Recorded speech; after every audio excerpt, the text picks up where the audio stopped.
morning, my name is Josh from CyclonesOZ, and here is your detailed forecast update for February 9th, 2025. A lot of detail to get through today, including heavy rainfall and storms that are still ongoing across the Cape York Peninsula and into far North Queensland, powerful tropical cyclones offshore, and one forecast to head in towards Western Australia, but it's a very uncertain forecast, and then powerful thunderstorms and heavy falls expected into the northern parts of New South Wales, extending down to Sydney and Wollongong as an east coast low develops later this week.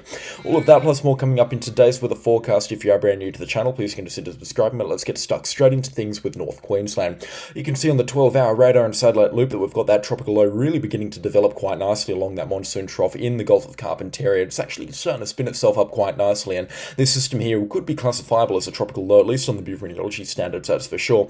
It's funneled in plenty of rainfall into North Queensland as well. You can see overnight another low pressure system careened across that low pressure trough, and that's such caused some pretty significant rainfall around the Ingham and the Cardwell area. We're up to 275 millimetres has fallen overnight, with more to come later on tonight, tomorrow, and into Tuesday as well. Significant falls as well along the Caspro Coast have also been reported over the last couple of days, with more rainfall on the cards there, and flooding is continuing in the Horton and the Herbert River as well. So some significant rainfall has been contributing to that significant flooding threat over the past couple of weeks. Of course, as we all know, up in far North Queensland, it's been a very, very significant situation with the floodwaters up there, with a lot more rainfall still to come. And you can see on the radar imagery, although it has calmed down over the last couple of hours, in fact, right now it is looking just a lot calmer and a lot more pleasant on the forecast at this time. It is still a very concerning sign to see that we've still got more rainfall on the cards, and it's not just a little bit more rainfall, it's still a couple hundred more millimetres around Cardwell and Ingham, but thankfully the forecasts have all been panning out exactly as intended and exactly how they have meant to be. You can actually start to see now, by the time this video comes out, plenty of showers and thunderstorms developing around the Atherton tablelands as well, and that'll be giving way to some pretty significant falls up there. But let's just get stuck straight into the forecast right now, using the convective models, of course, because they've hit the nail on the head once again with the initialisation with that low pressure system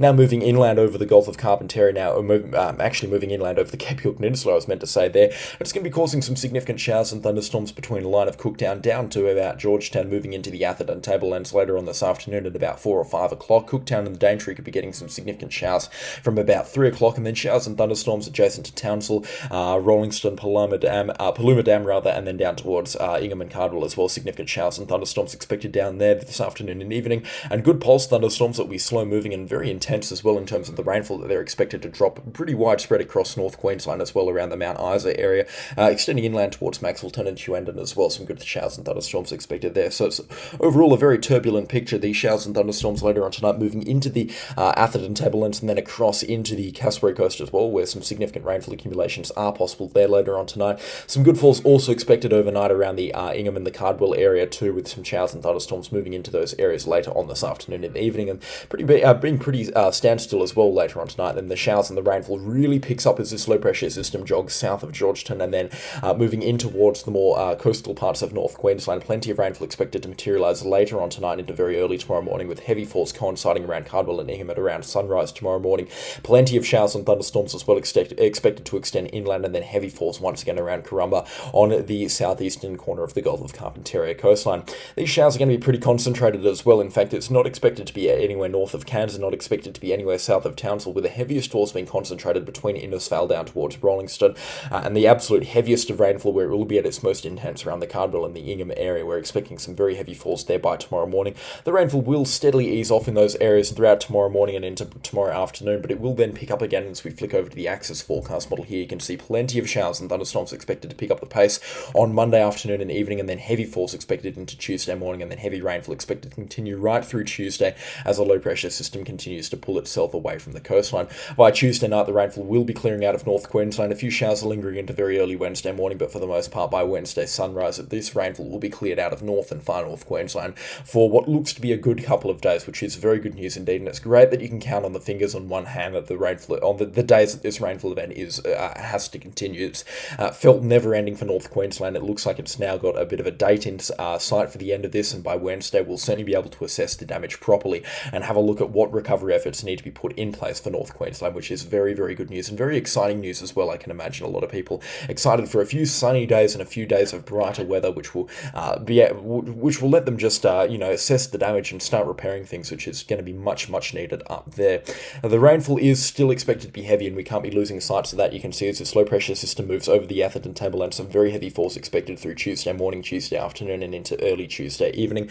Like I said, the rainfall for the most part clearing out by late Tuesday afternoon for the Atherton tablelands and then for locations south of Rollingston, but there still will be some heavy falls along the coastline throughout Tuesday evening and into early Wednesday morning as well. And these falls here are going to be heavy. I'll show you what I mean now with the rainfall accumulations. Over the next 3 days, we are expecting some really good rainfall accumulations here across this part of North Queensland.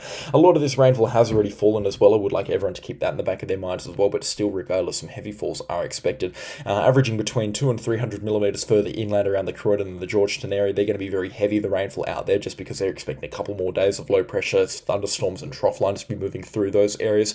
Along the Caspary coast and further north, they're up in towards the Daintree rainforest. Rainfall accumulations shouldn't be too high, between 100 and 200 millimetres there, and they'll be falling over 3 days, so nothing in the way of significant flooding it can be expected up in the Daintree rainforest. Flash flooding still a possibility though. Cairns expecting about 150 millimetres of rainfall. I'd be surprised if they picked up any more than that. I reckon for the most part Cairns is only going to get residual showers here and there coming off the mountains, and as such heavy falls are expected here and there, especially like I said Monday night into Tuesday morning, but for the most part I'm not expecting anything really significant for the Cairns area. Atherton tablelands falls between 150 and 250 millimetres look to be possible out there. Mareeba on the lower side of that, but both Atherton and Ravenshoe could pick up some significant rainfall accumulations there. We will need to watch those locations very closely as well over the coming couple of days.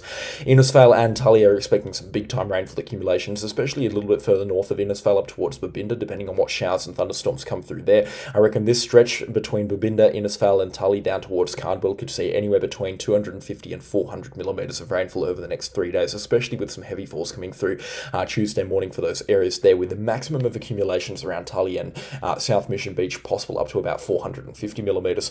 Hinchbrook Island, Ingham, Lucinda, Cardwell, those areas expecting some really good falls as well, with widespread totals above 300 millimetres and spot accumulations up to 450 or even 500 millimetres possible there. And you can see that's reciprocated on the forecast models here, with widespread falls above 400 millimetres here, which is going to be bad news for the Herbert River, as I will explain in just a few moments, and some really good falls just expected in these areas here. Of course, paling in comparison to the rainfall that they've already had over the last couple of weeks, but considering these locations got between 250 and 270 millimetres last night from stagnant rainfall, which again spot on the money with the forecast up there with 300 millimetres expected last night. It looks like another 300 or 400 millimetres on the cards up here will be a very, very concerning thing indeed, and cause some just further headaches around especially Halifax, which is still experiencing moderate to major riverine flooding there. I'm expecting further headaches to be added there because of the rainfall that's going to be coming through over the coming couple of days.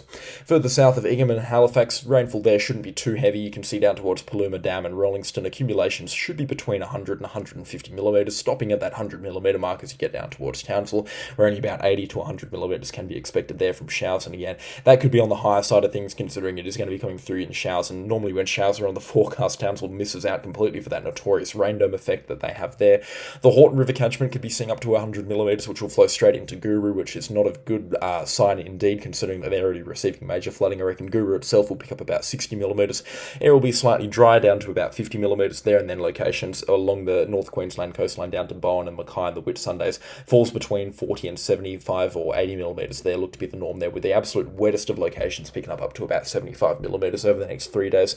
So rainfall accumulations really on their way out, really on the drop now across North Queensland, which is very good to see, especially considering a lot of these rivers now very much struggling with water as well. Major flooding continuing for the Burdekin and the Horton rivers as well. Moderate flooding has been around the Bowley River as well for the last couple of days, and then of course major to moderate flooding occurring in the Herbert River as well. If you've got any questions or comments on the rainfall accumulations, especially across North Queensland, feel free to hit me up in Messenger, and also leave a comment in the comment section down below. I'd be happy to respond with a forecast for your location. For the inland, Georgetown for south, Mount Surprise, Croydon, some significant falls are possible out there between 200 and 300 millimetres, like we did cover, with spot falls up to 500 millimetres possible, at least on this forecast here, which I do believe to be a little bit bullish, especially considering other forecast models are only calling for a couple of 100 millimetres down there. But normally the axis is a little bit bullish, which is why it's a very good forecast model for North Queensland, because you do need that bullish aspect of it in order to really get a grasp of the order of magnitude of the rainfall accumulations that can fall up there. And I do like the Axis, and it has been cemented as one of my favourite forecast models over the last couple of weeks, just because of how reliable it has been. And whilst it can throw out some absolutely crazy stuff here and there, and you need to learn how to kind of differentiate between the absolutely crazy stuff, it is for the most part a very reliable and a very useful forecast model, especially for those up in North Queensland, which is very, very good and very useful at this time of the year as well. Anyways, that basically does it for North Queensland's rainfall forecast. I'm going to talk about the flooding really briefly right now. For the Russell River flowing through North Queensland, nothing in the way of crazy flooding expected there. In fact, I'm not really expecting major rainfall accumulations to even prompt minor flooding in the Russell River. The Johnston River could flow at minor flooding if it isn't already. We could also be seeing some significant water accumulations there added over the coming couple of hours, and as such, flooding is certainly possible in the Johnston Rivers. We could be seeing minor to moderate flooding there through Innisfail as well, come around Monday night into Tuesday morning. Good falls around the Tahlia River as well. We could be seeing some significant flooding there between minor and moderate flood alerts. I would be surprised if places around the Tahlia River got up towards major flooding. It is possible at this time, but I'd be very, very surprised. The rainfall accumulations for the Tahlia River to flood, you need some really significant volumes of water to come through, and I just don't see that 500 or 600 millimetres coming through over the next 3 days, let alone in the 24-hour period, which will cause major flooding in the Tahlia River. So again, I think that's a bit of good news for the Tahlia River. Nothing in the way of really significant flooding can be expected there. Down in the Herbert River as well, significant water accumulations have been reported there last night, of course, as we've just mentioned, and significant flooding expected to continue at Trebon, Ingham and Halifax as well. I expect the water levels at Trebon to rise up to the major flooding alert sometime Tuesday morning into Tuesday afternoon. Ingham should get up towards the minor or the moderate flooding alerts, and then around Halifax, major flooding expected to continue until Wednesday morning, when the water levels will hopefully begin to ease off there, but it looks like they're going to be going down very slowly like they have been over the last couple of days. Down towards Townsville as well, in the Ross and the Bowley Rivers, some significant water accumulations have been reported there as well overnight, and as such, flooding is still continuing in the Bowley and the Ross Rivers. I'm expecting flooding to drop below the minor flood alerts for the Ross River at Alpens Weir very shortly as well, and I don't expect it to rise above minor flooding for either the Ross or the Bowley Rivers as well, just given the fact that there's not too much in the way of rainfall coming through there over the next couple of days. Into the Horton River, some significant rainfall accumulations have prompted major flooding at Guru as well. I believe that's on the way out now, and whilst there is still a little bit of rainfall still to come around the Guru area, I think the water level for the most part will be dropping at the Guru alert on the flood warning system as well, so I do feel like major flooding at Guru has a few hours left before it begins to pretty steadily drop down towards moderate, and then minor flooding come around Monday evening and into Tuesday morning. Burdekin expecting moderate to major flooding throughout the remainder of today and in towards Monday as well as it gets towards air, but the water levels there will begin to drop off come around Monday lunchtime, and the water levels there will be below flood alerts hopefully by Tuesday afternoon as well. It will flush out pretty quickly, I have a feeling, from the Burdekin River. It's a pretty good river for flushing the water out, and it looks like it is going to flush all of that water out pretty quickly as well. It's a massive river, but it has the capability to carry a lot of water as well, and mark my words, it sure has done for the last couple of weeks, that's for sure. But yeah, certainly some significant rainfall, some significant flooding as well, and I think it goes without saying that the Pioneer and the Proserpine rivers as well are out of the flooding zones as well, out of the flooding risks at this time, especially with nothing in the way of further rainfall expected down there. But yeah, that basically does it for North Queensland. Any questions or comments, let me know in the comment section down below, or feel free to message me on Messenger as well, and check out our Facebook page. There's a link in the channel description as well. And taking a look at the Eastern Mobile forecast, I'm going to keep it short and sweet for New South Wales. I would just like to say that some significant rainfall from an East Coast low-type system is expected to develop between Narooma up to Sydney, including Ulladulla, Wollongong and Sydney itself, actually, where we could be seeing triple-figure rainfall accumulations from here out towards Tuesday night. So Monday and Tuesday night could be quite wet along the New South Wales coastline, with some pretty significant accumulations there expected. I think this is the Jervis Bay area here, but definitely south of Wollongong down towards Kiama, some good rainfall accumulations are possible down there. And looking at other forecast models as well, it is reciprocated on them, their forecasts too, which does give me a great degree of certainty in saying that this is going to happen. But what is going to happen? Well, let's break that down for you on the rainfall forecast hour by hour, day by day right now. You can see showers and thunderstorms continuing in the Gippsland region of Victoria. You can check them out in the radar imagery as well. They're still there, and they're blowing up as well over the last couple of hours, with some good thunderstorms expected to continue to pipe up very shortly. Severe thunderstorms expected into interior parts of New South Wales, especially around Dubbo, Orange, and then up towards Moree and Lightning Ridge later on tonight into tomorrow morning. Severe thunderstorms also expected into the Gippsland region of Victoria tomorrow morning and into tomorrow afternoon. Good thunderstorms expected across interior parts of New South Wales around Orange, and then across in towards Sydney come Monday morning and into Monday afternoon as well. And then by Monday afternoon, that rainfall will be developing heavy at times across the New South Wales coastline, continuing through Monday night and into Tuesday morning as well. Tuesday night, good severe thunderstorms expected across the northern rivers and the northeast of New South Wales, extending in towards the southeast of Queensland as well. We could be talking about a significant thunderstorm outbreak around Warwick and Toowoomba as well by Tuesday evening as well. So we will need to be keeping a close eye on the situation over in southeast Queensland. Just the heads up, some good thunderstorms expected Tuesday night into Wednesday night as well, and the chances of some thunderstorms expected Thursday and also Friday as well. So it looks like a multi-day severe thunderstorm outbreak is also possible for the southeast of Queensland. Certainly something worth keeping in the back of your head, and if you do live in South Queensland, expect some good thunderstorms, especially Tuesday and Wednesday night, and also extending in towards Thursday night as well. Make sure you are watching the radar and watching the forecast quite closely. That does it for non-tropical stuff. Let's head over to Western Australia now, where interesting stuff is happening on the forecast. We've had a major change from the Eastern Weather forecast over the last couple of hours, and it is an interesting situation here. This is a tropical low that's been talking about for the last couple of days here, and you can see it on the satellite imagery. What's basically happening is the Eastern Weather is calling for this absolute glob of messy convection that you can see right here to develop into a powerful tropical cyclone, and the forecast models have actually been on board with that for the last couple of days, but I've just been looking at it and I'm thinking that this is just not going to happen. Whilst it is an impressive glob of convection, it's got a lot of time that it needs to develop into a fully fledged tropical cyclone. That's just time that it doesn't have at this point. And you can also see in terms of the wind observations as well, it doesn't look like it's got organized rotation going on right now. And whilst winds are still rotating around what looks to be a common center of low pressure, which will probably be located right around here, it just doesn't look like it's going to become a tropical cyclone. By now you'd be expecting to see it developing quite nicely, and it's had a good couple of days as well to properly begin development, and it just doesn't look like that's going to happen. So let's take a look at the forecast, and of course this is the beyond worst case scenario. I mean, this is not going to happen by any stretch of the imagination here, but let's just take a look at it for fun's sake anyway.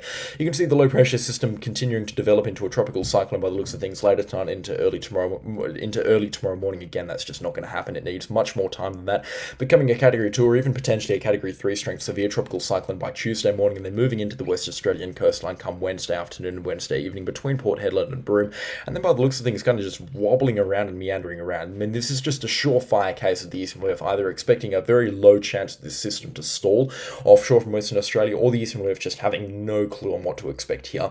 There's a thing called the spaghetti models, and it basically is what it is. What it is track lines that all the model ensembles, which is kind of smaller forecast models that make up the actual forecast model. I'm trying to explain this in the simplest terms possible.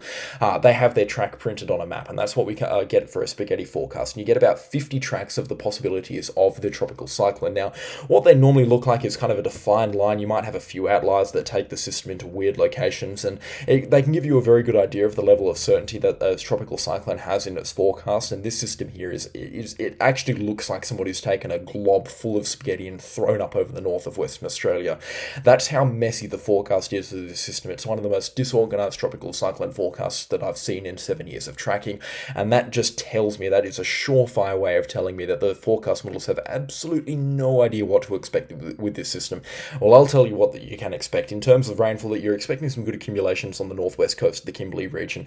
Broome could be seeing up to about 150 millimetres of rainfall come around Tuesday. Some good falls expected as well around Derby and some of the communities on the northwest coast of Western Australia.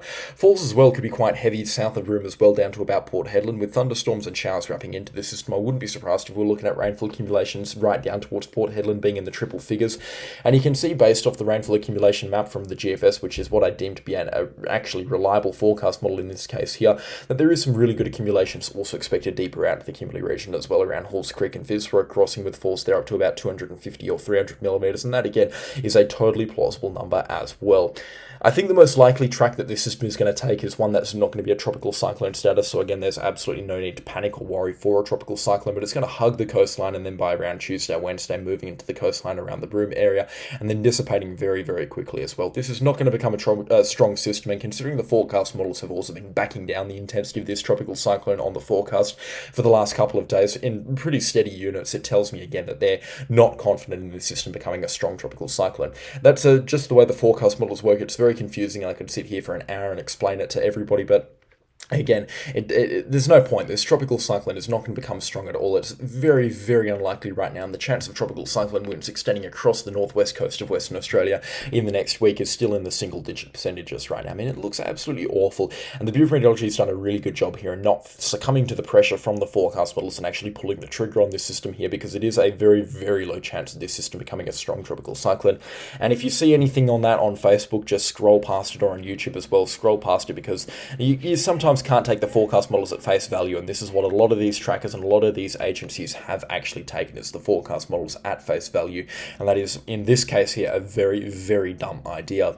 Let's just briefly head out to sea and check on our friends Tropical Cyclone Vince and Tropical Cyclone Tahlia. Tahlia just towards the southwest of Cocos Keeling Islands right now. It is starting to put in a little bit of a show in terms of convection. It is actually expected to intensify a little bit over the coming couple of hours. If you watched yesterday's video, you'd think, oh, Tropical Cyclone Vince looks pretty impressive, but that was nothing as to what it looked like yesterday. This storm got to Category 5 status on the Sappho-Simpson hurricane scale as well, which is quite a mean feat for an Australian region tropical cyclone. It doesn't happen every single year that we see a system of that intensity.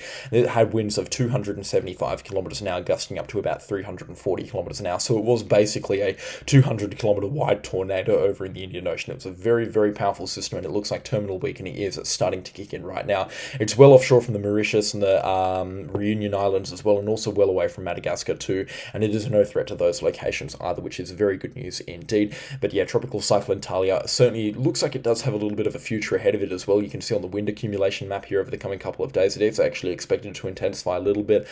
Here, Tropical Cyclone Vince still expected to remain very strong. Yeah, so Tahlia, whilst it will intensify a little bit, it's not expected to get too strong, and then it will head down south recurve, and then likely not become anything significant beyond about Tuesday or Wednesday as well. So interesting stuff, that's for sure. Two strong tropical cyclones out there. Tropical Cyclone Tahlia will steadily intensify over the next 24 to 48 hours. It will then begin terminal weakening by the looks of things by around Tuesday or Wednesday, and we're not expecting a significant system, and of course absolutely no threat to the West Australian coastline from either of these systems here.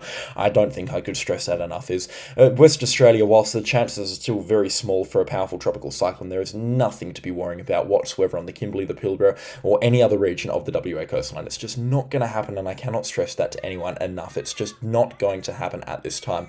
Interesting stuff though on the forecast. It's always worth taking a look at these tropical cyclones, that's for sure. In terms of the long-range forecast as well for Western Australia, we might be seeing something in the way of a tropical cyclone develop into late parts of February. The GFS has actually been really fond of the system that's going into the WA coastline sometime around the 23rd or the 24th on the very long-range forecast, but again, we're looking very long-range at that time, so take that with a very heavy pinch of salt, and things can change out to that moment there. But on that note, that basically does it for the forecast update today, and they're not going to be returning until Sunday the 16th of February either, unfortunately. Going on a holiday, it's a very bad time of the year, I know, as a weather tracker to be going on the holiday, especially as an Australian weather tracker, that's for sure, but I have had it booked for about 9 months, and I'm leaving today, and I'm very, very, very excited for it. It's going to be a great time going down south of Perth right now.